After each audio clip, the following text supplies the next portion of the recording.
రామగుండం నియోజకవర్గంలోని Basant Nagar railway flyover bridge రాజు రహదారిపై నూతన రోడ్డు పూర్తయినప్పటికీ వాహనాల రాకపోకలను ప్రారంభించకపోవడంతో వాహనదారులు చాలా ఇబ్బందులకు గురికావలసి వస్తుందని బీఆర్ఎస్ నాయకులు కౌశిక హరి అభిప్రాయపడ్డారు.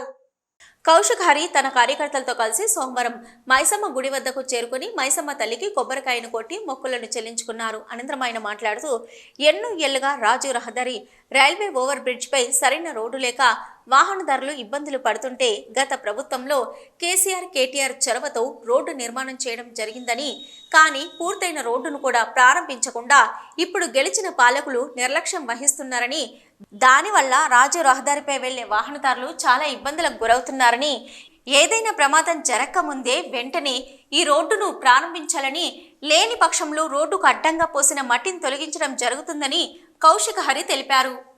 రామగుండం పారిశ్రామిక ప్రాంతంలోని బుగ్గగుట్ట దగ్గర ఉన్నటువంటి రైల్వే ఫ్లైఓవర్ పైన గత చాలా ఏళ్ళుగా ఈ రాజీవ్ గాంధీ రహదారి పూర్తయినా కానీ రైల్వే బ్రిడ్జి లేకపోవడం వల్ల గత 50 ఏళ్ళుగా అనేక అవస్థలు పడతా ఉన్నాం.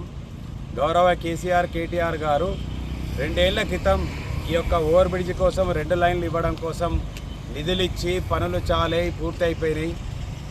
అది ఎన్నికల ముందు ఏదైతే అసెంబ్లీ ఎన్నికల ముందు ఇది పూర్తిగా వచ్చింది, పూర్తయిందిగా అప్పుడు కోడ్ ఉన్నదని చెప్పి ఓపెన్ చేయలేకపోయినారు.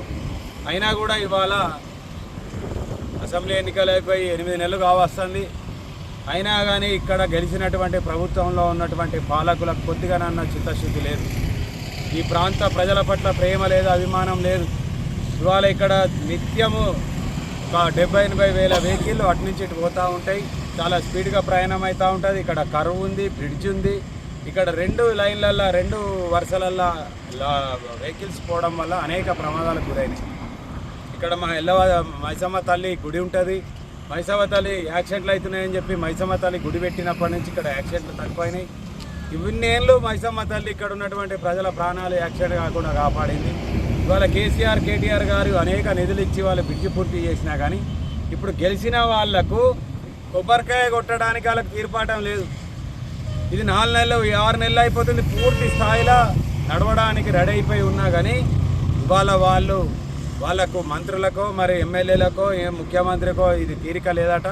దయచేసి మేము మైసమ్మ తల్లిని కోరుతా ఉన్నాం, వాళ్ళకి కనీసం కలలన్న వచ్చి ఇది తొందరగా ఓపెన్ చేయమని చెప్పి మీరన్నా చెప్పురామ్మా. ఇంకెవరు లేరు ఇక్కడ చెప్పుకోనికి. మాకు ఈ ప్రభుత్వంలో ఇనే ప్రభుత్వమే కాదు, ఎవరి ప్రజాపాలన అని చెప్తాడు కానీ ఏ ఒక్కరి మాట కూడా ఇనే పరిస్థితి లేదు. ఇది ఎంత దుర్మార్గం అంటే ఇన్ని రోజులు రెడీ అయిపోయినా కానీ దీన్ని మట్టి కుప్ప కోసి అడ్డం పెట్టారు. మేము ఇక్కడ ఉన్నటువంటి ప్రభుత్వంలో ఉన్నటువంటి పెద్దలకు చెప్తా ఉన్నాం, మీరు వారం రోజుల మళ్ళా సోమవారం వరకు ఇది ఓపెన్ కాకపోతే మేమే ఇక్కడ ప్రజలందరినీ తీసుకొని వచ్చి ఆ మట్టి కుప్పను తొలగించి మేము ఇక్కడ వెహికల్ నడిచే విధంగా మా ప్రయత్నం ఉంటుందని చెప్పి దయచేసి ఇప్పటికైనా తెలివి తెచ్చుకొని మీరు దీన్ని రాకపోకలు కొనసాగించాలి. మధ్యలో హెచ్కేఆర్ వాళ్ళు దీన్ని ఓపెన్ చేసారు. ఒక 2-3 రోజులు వెహికల్ నడిచినాయి, మళ్ళీ ఆపారు. ఇది చాలా దుర్మార్గమైన విషయం అని చెప్పి బీఆర్ఎస్ పార్టీ తరఫున మేమందరం కూడా డిమాండ్ చేస్తున్నాం.